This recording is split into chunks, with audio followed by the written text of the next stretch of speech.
it up for good. The fact that the band kept going after John. And for The Who, he did it and he does it so well. The talent that them four guys had was unbelievable. What they've left is a legacy.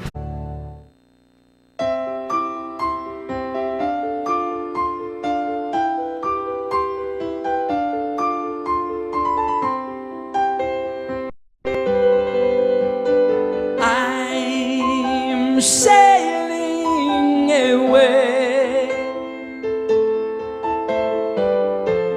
set an open course for the virgin sea, 'cause I've got to be free, free to face a life that's ahead of me. On board, I'm the captain, so climb aboard. We'll search for tomorrow on every shore, and I'll try, oh Lord, I'll try to carry on.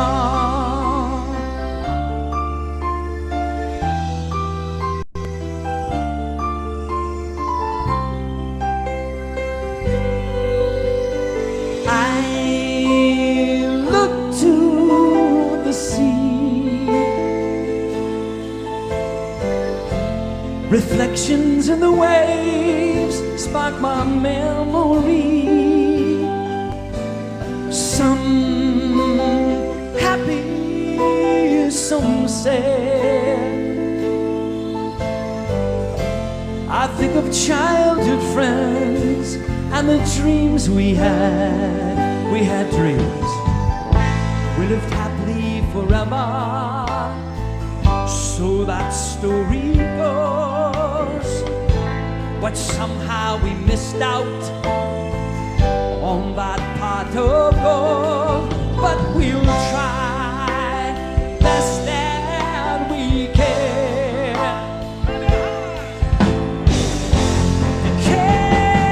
Carry on.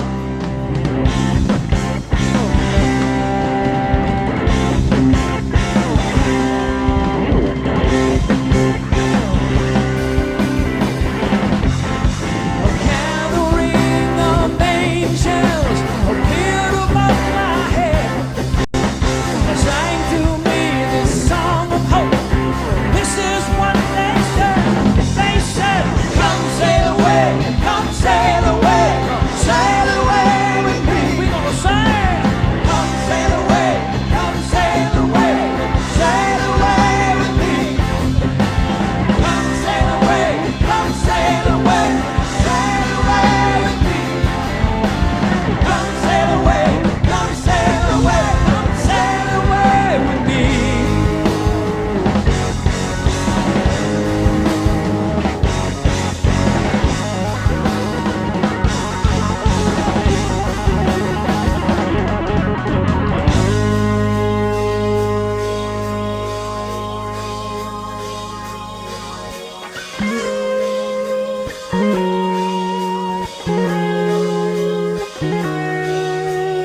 Styx became one of the biggest selling rock bands in the world from the late 70s through the mid 80s. And for generations of fans, Dennis DeYoung is best known for writing and singing 7 of the band's 8 top 10 hits. And he also produced every Styx album until 1998. And today we are so happy to be spending the next hour with Dennis DeYoung, starting now on Private Sessions.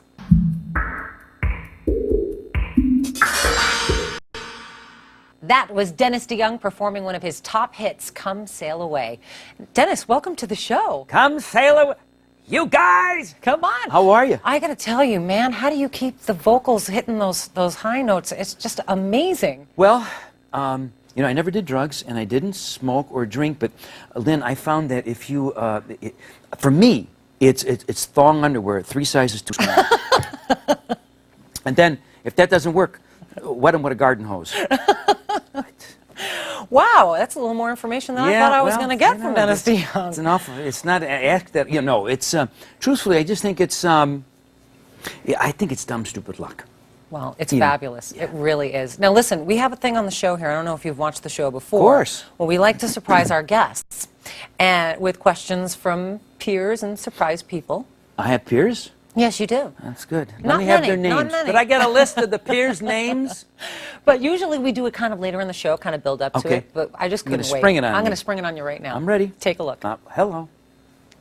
Hello, kiddies. I'm Alice Cooper. I've known Styx for at least 30 years. There's one question, though, I do want to ask. If Come Sail Away was about Popeye and olive oil. He's serious. I don't, you know, I think perhaps too many 9-irons for him. He does love the golf. He loves the golf. Actually, Come Sail Away was written, it's a song about yearning, about the desire to be in a better place. And it's a man who's reminiscing over his, you know, his life, and he didn't get what he thought he was going to get out of it. So he looks for either a gathering of angels that appear above his head to take him away, or it's aliens. You choose. So it's a song about yearning. Wow. Well, speaking of songs, 100 Years From Now is the name of your new album, and it's also a song that you're going to be performing the title track to later on in the show. Yeah. The album is rockin'. Now, you've done a lot of solo work through the years. Yeah. Would you say that this is the first time that you've gone back to the Styx sound? I absolutely 100, very observant. When I first did solo albums, Styx still existed for me, and I didn't want to just do what I did in the band. I tried to carve out my own niche, and I did more pop sounding records. But I hadn't been in the band for 10 years, and I decided on this record I would go back and try to imagine myself, give myself permission for the first time, and pull out that bag of tricks and do all the stuff that I did when I was in the band. What was the inspiration behind doing the album? My mortgage payment. And I know what it was. I had a double live album up in Canada about, oh my God, must be 3.5 years ago, 4 years ago. It went platinum, and I had a DVD that went triple platinum. Imagine this. And so the record company up there gave me money. Can you imagine a guy 62 getting money? He gave me money to make a record, a rock record. And so when I was making the record, I thought, well, geez, I have a lot of fans up in French Quebec. So I did a duet with this French rock star, Eric Lapointe. And listen to this. Are you set? Yes. I had a #1 record a year and a half ago. #1 in the pop, AC, and rock charts. And you know who #2 was? Let me guess. Justin Timberlake and Fergie. Justin Timberlake was #2. He's bringing the sexy back. Oh, forget it. I'm bringing the 60 back. This is what I think. I don't care. Dance all you want with a hat. I love it. That's fantastic. Yeah. Well, You know you're what I mean? lucky, and we are all lucky that you're still doing what you're doing and doing it so great. We have much more from Dennis DeYoung, including the top hits Lady and Babe, right here on Private Sessions. You won't see it anywhere else. Don't go anywhere. Next week, don't miss Private Sessions when we feature the artist who had the biggest selling release for the past 2 years, Daughtry. You don't want to miss it. Great choice.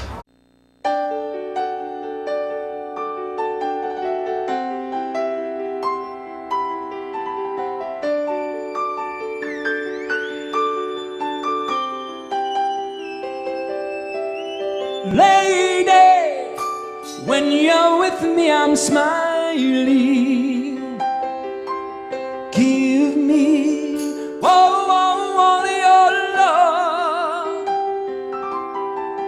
Your hands build me up when I'm sinking.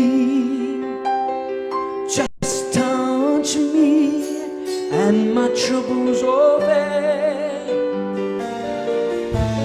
Lady, from the moment I saw you standing, oh, Lord, you gave all the love that I needed. She's so shy, like a child who had grown. You're my lady of the morning. Love shines in your eyes, sparkling, clear and lovely. You're my lady, turns me on when I'm lonely. Yes, she shows me all her charms. Yeah, evening when she lays down beside me, she takes me gently into her arms. She's my lady of the morning. Love shines in your eyes, sparkling, clear and lovely. You're my lady of the morning. Love shines in your eyes, sparkling, clear and lovely. You're my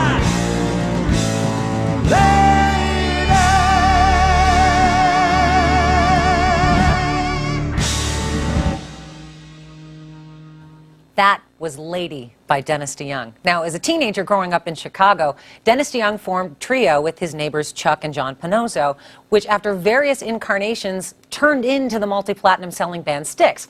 However, success didn't happen overnight. Styx struggled for years before landing their big break. As a matter of fact, you guys put out 4 albums before Lady hit it big, and even when it originally came out on Styx 2, it was kind of a flop, right? Initially? It was a stiff. It just went... Nothing. And so, on the second album, this was my first chance as a writer. Lady was the first song I ever sang and wrote by myself on a record. First one, and I wrote from my bride, who's sitting over there. Hi, lady. Lady! Lady! The luckiest woman on the planet, Well, I have to say. Anyone would wish that their man would write them a love song, and then Yeah. it goes like a #1 song. Yeah. But It's incredible. Here's what happened. It was rejected so resoundingly. I was like Sally Fields. They don't like me. They really don't. So the next 2 albums, I tried to be anybody but myself. You know what that? You know it's insecurity. Oh, So on. then here's the great story for all you people who are aware of the cameras. Our last album, 4th album. After that, we get no more chances, and so we're going around in Chicago promoting the record where we're from, and we go into WLS, which was at the time The biggest station, yeah. the biggest. We knock on the door. Could we just come in and leave an album? They wouldn't going to let us in. I thought, well, they let us in. Lynn. Yeah. I thought maybe they wanted us to wax their car or something. You couldn't believe you got in We the got door? in. They brought us in. Program director Jim Smith came in and said, I'll tell you what, I'm not going to play anything from your record, but I'm going to play Lady tonight at 8 o'clock on John Records' Landecker show, and I'm going to play it once a night at 8 o'clock until it's a hit. And he did, and if it wasn't for that, I wouldn't be sitting here today. Oh my gosh. You know, it's funny that, a lot of people who are fans, it's not funny, it's a well-known fact that you've wrote many of your biggest songs Right. for your wife. Do you ever think that if you had never met her, that you would have never even written Lady and Babe and those major hits? Well, some people think that I would have written the songs, but Lady might have been called Larry. That wouldn't work. Larry, when you... It's not as... Let me think. No. That's incredible. And Babe, you wrote for her birthday. It wasn't even present. intended to end up on any album, was it? Lynn, this girl. Talk about somebody who does their homework. Were you amazed that a year after you gave it to your wife that it was a #1 song? I mean, that had to be a... Well, after I listened to it, I thought, that could be good. But, you know, it was kind of... it's certainly not revolutionary, that'd be the wrong word, but rock bands. You know, look at us, we have Marshall amps and tight pants. Rock bands. Yeah. And we play very loud. And we have lots of testosterone. To do a straight ballad could be death. Could be Could be death. suicide, yeah. And I thought, you see, I always loved the Beatles. And they could do Revolution, and they could do Hey Jude. Well, didn't your first band, TW4, basically was a Beatles cover band, right? We did Beatles covers, So yeah. they've been with you a long time. So I thought if the Beatles could get away with it, why not us? And then I thought about this. I thought, oh, no, they're way better than you. But I did it anyway. Yeah, and you had a better haircut. What? Those mop tops. We're going to take a quick break, and we'll be right back with more of Dennis DeYoung right here on Private Sessions. Don't go anywhere. You don't want to miss it. Well, you can get a snack, but come back quick. Domo arigato, Mr. Roboto. Domo, domo, domo arigato, Mr. Roboto. On an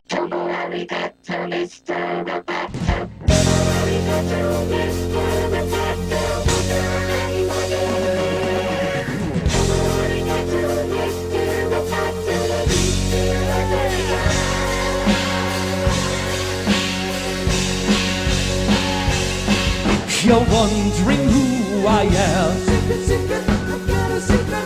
Machine or mannequin. Secret, secret, I've got a secret. With parts made in Japan. Secret, secret, I've got a secret. I am the modern man.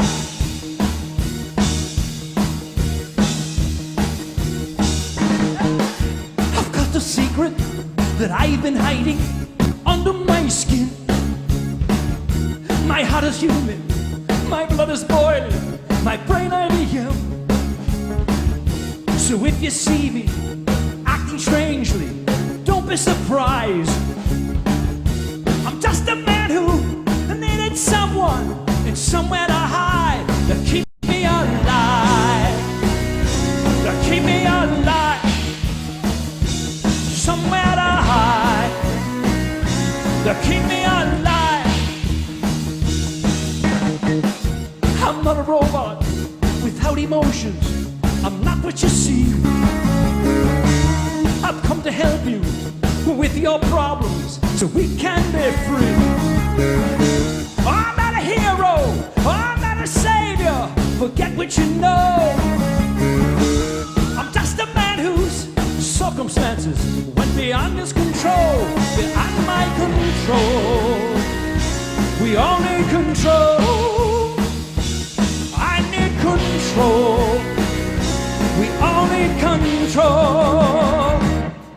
I am the modern man who hides behind this mask, so no one else can see my true identity. Everybody at home, do the robot. Somebody got Mr. Roboto. Domo, domo, domo arigato, Mr. Roboto. Domo, domo, domo arigato, Mr. Roboto. Domo arigato, Mr. Roboto. Domo arigato, Mr. Roboto. Domo arigato, Mr. Roboto. Thank you very much, Mr. Roboto, for doing the jobs nobody wants to. Thank you very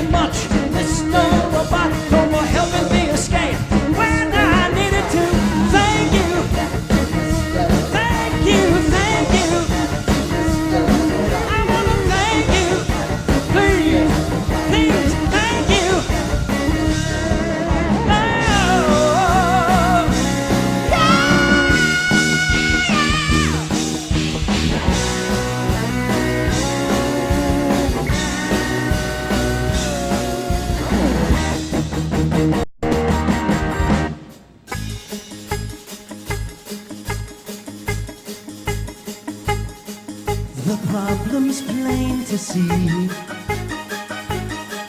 Too much technology, machines to save our lives, machines to humanize.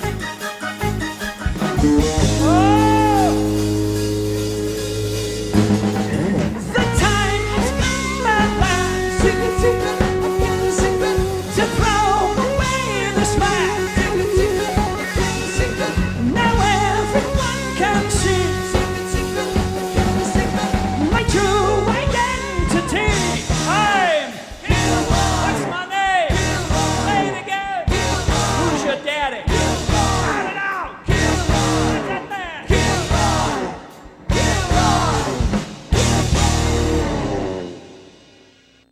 That was Dennis DeYoung performing Mr. Roboto. Wasn't that awesome?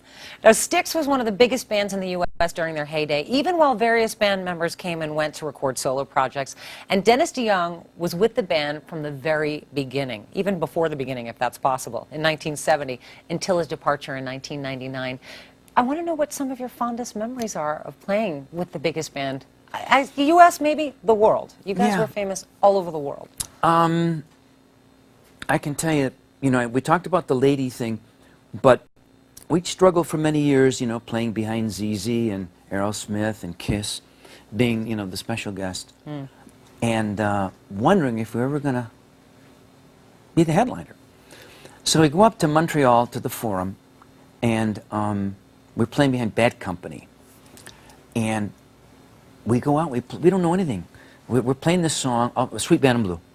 All of a sudden, the whole place stands up and starts singing the whole song, and it was so riveting. It was at that moment that I knew in my mind we were going to be okay. We were destined to be what we always wanted to be, and I'll never forget that moment because it was like it was a validation that we needed. And within about a year and a half, The Grand Illusion came out, and the whole thing. Why did you end up, I have to ask, parting ways with the band? I read a lot about you, but that's a lot of... Gambling debts. And No, you but know that's what? a lot They insisted on, when we were on the road, that every time we got into a town, they insisted upon staying at the YMCA. No, but seriously. On the handball court. With the medicine balls. With throwing them very hard. But seriously, you've done a lot of solo work throughout the career with the band, and a lot of you did. James, you, Tommy, everybody. There's so many different stories out there, but we've never really heard a lot from you. I was writing this musical, Hunchback of Notre Dame, and trying to do the band at the same time. In '97, I just worked myself to death, and then my dad died at the end of the year, and I was just spent emotionally, physically. There was nothing left of me. My wife's sister died. We went to the funeral. We both got the flu, like the swine flu, only not so swiney. The flu is not so easy a thing. People make light of it, but it's serious. And it just knocked the hell out of me. And then for a year and a half, I had like chronic fatigue, but I couldn't get it diagnosed. But the upshot of it is I became light sensitive. And I didn't know it for a year and a half. So when I cover my eyes, I stay out of the sun, I'm okay. But it took about a year and a half. And the band, Styx, JY, myself, and Tommy were the only three guys left, the original. We were making an album called Brave New World, recording it in my house, and I was sleeping half the time, come down recording because I was trying to recover. They wanted me to commit to a tour. And I said I needed another 6 months to get ready. And they, they had waited about a year and a half for me to get better. And I think they just felt that they needed to go forward. So they replaced me, and that's what happened. So I was just left.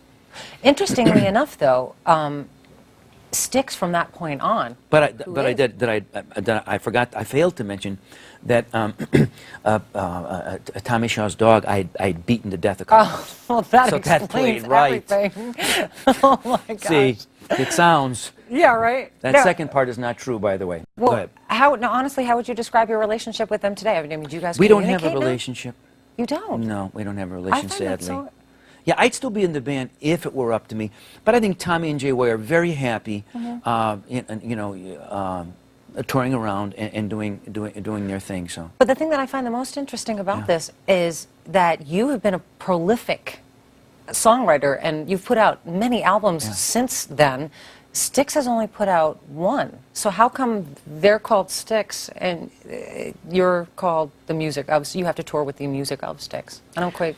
It's just it's in a band, majority rules. Contracts are Right. are drawn up, and then so when it comes right down to it, I'd still be in the band if it were up to me. I said this for 10 years, but Really? once again, Okay. for all the Styx fans, maybe someday it'll happen, but it's really not in my hands. It never has been, and there you go. Well, thank you so much. I know it's been a tough thing to go through probably, and I Look, really appreciate you. listen, I open every day, Lynn. I look at the newspaper, okay, and I go, better off than him, better off than her, better off than them. You in the obituary column? No, any place. Oh, okay. I like that. I just feel I'm a lucky guy, and I still look at you're talking to me on a sofa. It's very nice. I know. And Are you comfortable? You're letting me sing, and I'm 62. What am I? If I complain, I look like a. What is wrong with this guy? I think it's just wonderful. And, actually, Gene Simmons quoted his mother on this show not too long ago, and something that she said, because she survived the Nazi war she was camps, in she said, every day above ground is a good day. And I think that pertains to anybody at any age. I think we should all remember that. Yes, and later on, I'll be quoting Gene Simmons as well. I don't even know her. We'll be doing that behind the scenes. Yeah. All right. When we come back, it is Dennis on Dennis. Plus, we're going to hear about some recent solo projects, so don't go anywhere. We'll be right back. You know it's you, babe. Whenever I get weary and I've had enough, I feel like giving up. You know it's you, babe.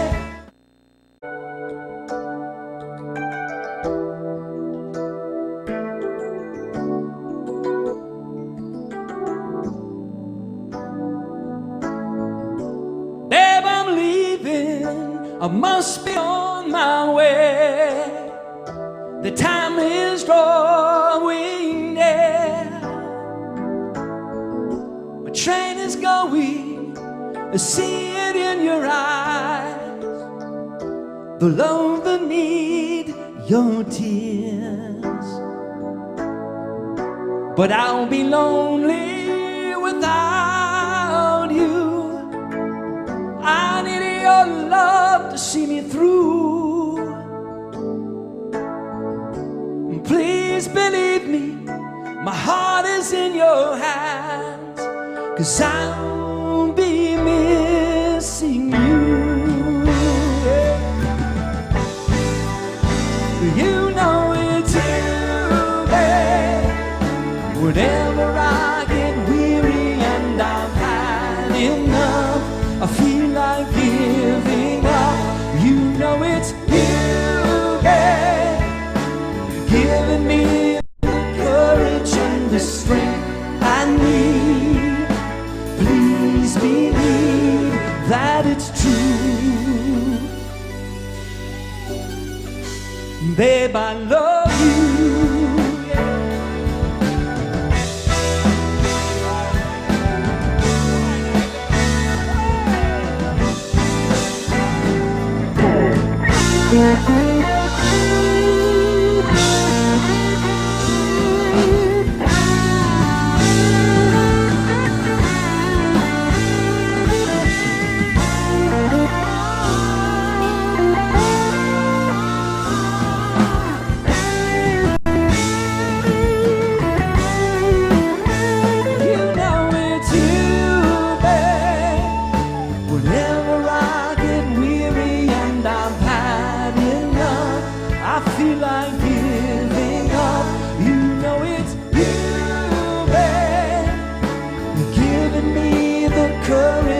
The strength I need.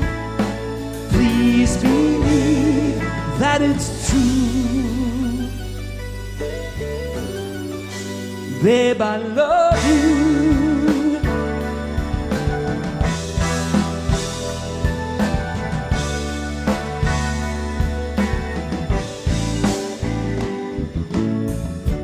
Babe, I'm leaving. I'll say it once again. Somehow try to smile. Oh, I know the feelings we're trying to forget, if only for a while.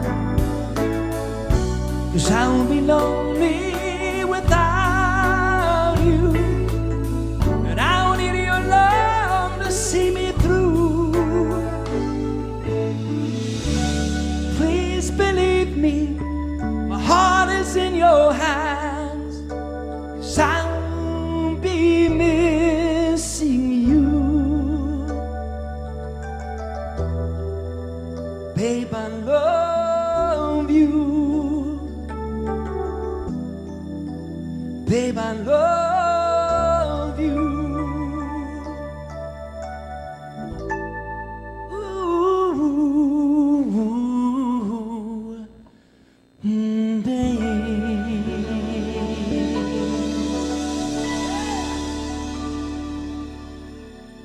That was Babe. You, Babe. Oh, did you get misty-eyed? I did. That was Dennis DeYoung as well, who's been here with us for the hour, and it's been so much fun. And I still have a little more time left with you, but before we go on, I have another little surprise for you. Someone else heard you were going to be on the show. I had a question for you. Take a look. Lady, when you're with me, I'm smiling. Oh, hi. Hey, Hal Sparks here. Dennis, Lynn, good to see you. Gosh, there's so many stories I could tell about Dennis, but probably the one that comes to mind is when we were on Celebrity Duets, and he would just run into the room. He would not be in there. He would be doing something else. He would run into my dressing room and go, ah! And I'd go, ah! And he'd go, yes! And leave. That's Dennis in a lot of ways. Now here's my question. Dennis, how in the world, with your theatrical nature and your loving music and this supportive kind of tone that harmonic tones that you use in your music, did you end up in a band with a name that sounds like death and the river that leads into hell? It's, I think, a question that needs to be answered. I love you. You're awesome. Take care of yourself, and we'll see you soon. I love that kid, but what he didn't mention about the my proctologist was in the other room. I was going to say, he did that to me when he walked in, and I wasn't even singing with him. What was the question? How did you come up with the name Styx? Oh, Styx. Yeah. It was the name that the original 5 members that nobody hated. Because our name had been TW4, and we had to change the name for the record company. They didn't like it. You had a couple of options, though, didn't you, besides Styx? Kelp. Yeah. This is the Torch. Yeah. And Miguelito Lovelace, what was that character? Whatever his name was. Stupid names, stupid band. But Styx was the one nobody hated. Now, let me clarify what Styx is, of course, in Greek mythology, is the river that circles the underworld 7 times, Hades, and then comes out in Elysian Fields, which is heaven. So it is the river that connects heaven to hell.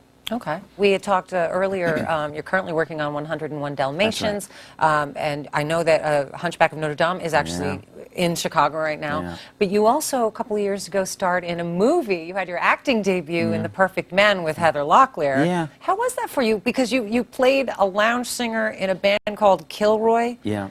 But it was it was really Styx. Yeah. How was that experience for you? And do you consider doing more sound acting? like Rain Man here. Yeah. Yeah. Wapner. It was great fun. When the producer came to me with the idea, they just wanted to get 4 of my songs in the movie, and then they said, would you want to do this? And I said, absolutely I would. So I put on that really, that long brown curly wig. And here's the funny story. Heather and Richie Sambora were there at the time. And they only saw me in this ridiculous outfit. I said I looked like, if what's his name, Nikki Sixx and Mike Reno had a love child. This was what I looked like. So I put on this crazy long brown wig and these crazy clothes. And they never saw me ever not looking like that. Oh, so they didn't meet you beforehand? No, they didn't. So after the shoot, they said, come on by the trailer. So my wife and I went up to the trailer, knocked on the door, and there I am like this. And they went, yes. Can we help you? I said, it's Dennis. They went, Dennis! But they thought I still looked like that. I thought, oh my God. Oh, wow. Yeah. So it was great fun. And I just want to say my contribution to that whole scene was when I have the big head on and I go and I hit the microphone and it beats back. That was my idea. That was hysterical. Yeah, Now, because that has happened to me so often. We'll talk about it when we come back. We're going to take a quick break. We'll be back with more of Dennis DeYoung right here on Private Sessions. For an exclusive look behind the scenes at Dennis DeYoung's visit to our studio, just check out the page at our website, aetv.com/private sessions. On an all-new Hammer Roger Stump. Welcome back to Private Sessions. We have been spending the hour with Dennis DeYoung, the incredible Dennis DeYoung, talking about his career and his new CD, 100 Years From Now. Before we go, Dennis, I have to ask you about writing stuff for musicals now, for Broadway. You're working on, we had mentioned earlier, you're working on 101 Dalmatians for Broadway. Tell me about that. Great fun. Jerry Zaks is directing it, B.T. McNichol's writing the book, and I'm writing the music and half the lyrics with B.T. And I think it goes on the road in October. And then it comes to New York, I think, at Madison Square Garden at the theater. And it's based on the novel, not the movie. Based on the novel. Okay. Yeah, by a man named Lear. But, no, Dodie Smith. And, yeah, it's great fun, and you know, it allows me to write songs that I could never write, you know, in the rock idiom. So it's great fun. I'm having a good time. All right, so what can audiences expect if they go to check out 101 Dalmatians? There's actually going to be, at 2 moments in the show, a lot of real dogs on the stage. Really? Yeah, real ones. And Cruella de Vil will be there, of course.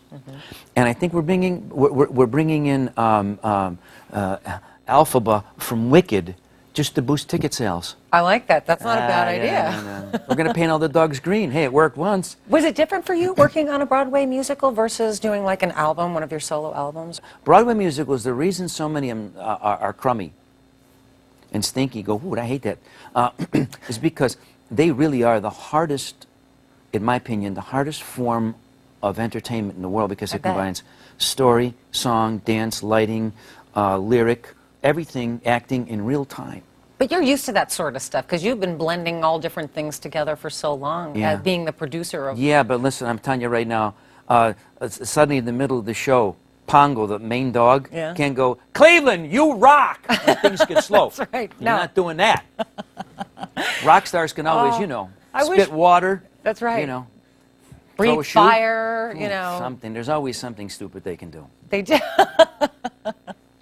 Well, for those of you at home who are interested in Dennis DeYoung's new album, it's called 100 Years From Now. It is phenomenal. How good is it? It's so good. I can't even make up a joke. It's so good. What I'm thinking. This is what I'm thinking. This is not just average. This is a couple steps above. This is just, you know, it's amazing. It really is. Grab yourself a copy. And also I want to let you know that Dennis is performing one more song, so don't go anywhere. He's going to play us out. Thank you so much for spending the time, for bringing your awesome music here. We love it. And come back and visit anytime. Will do. Take care. Once again, here's Dennis DeYoung with 100 Years From Now.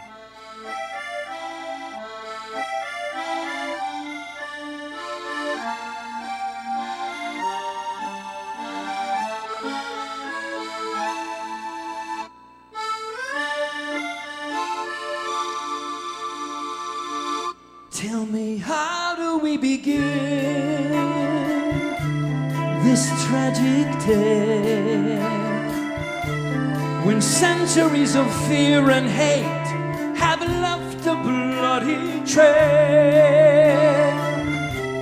And will there come a time we'll live to see, when the sins of our fathers and mothers will cease to be? And can we find a way to live and let live, when we know the hardest part is learning to forgive? And who will be the first, and who will be last, to admit that the future can never be lived in the past? Pray tonight, pray we must, but prayers alone cannot build the trust.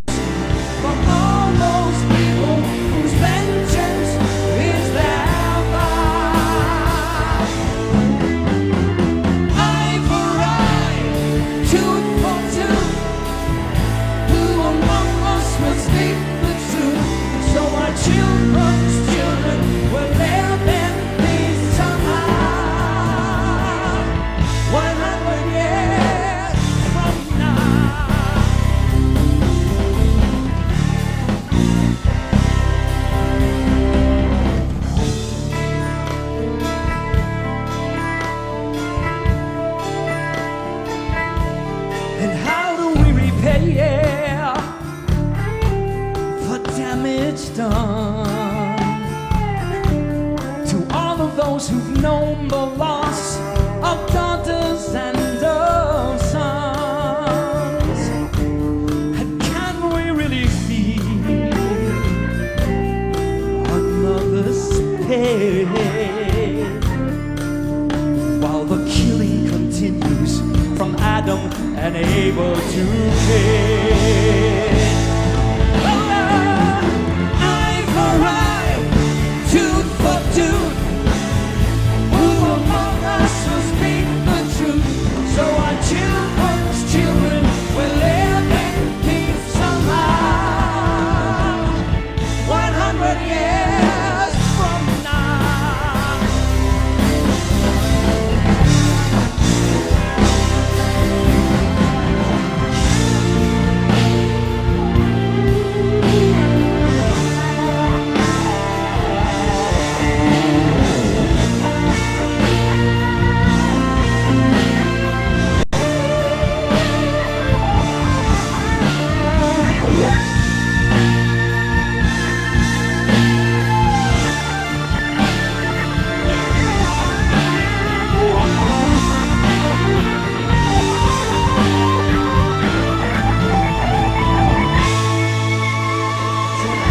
Tonight we kill the beast that lives among us from west to east, and to all those people whose vengeance is their love.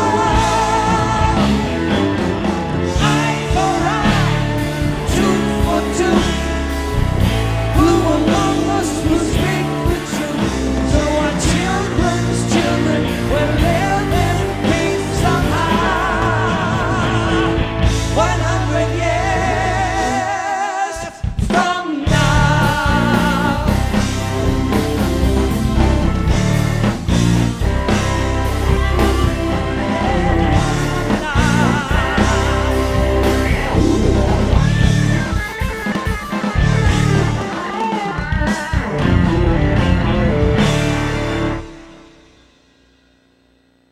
For an exclusive look behind the scenes at Dennis DeYoung's visit to our studio, just check out the page at our website, aetv.com/private sessions. Next week, we're going to be spending the hour with the artist who had the biggest selling release for the past 2 years. Daughtry is here, and you don't want to miss it. I'm Lynn Hoffman, and we'll see you next time right here on Private Sessions. This is one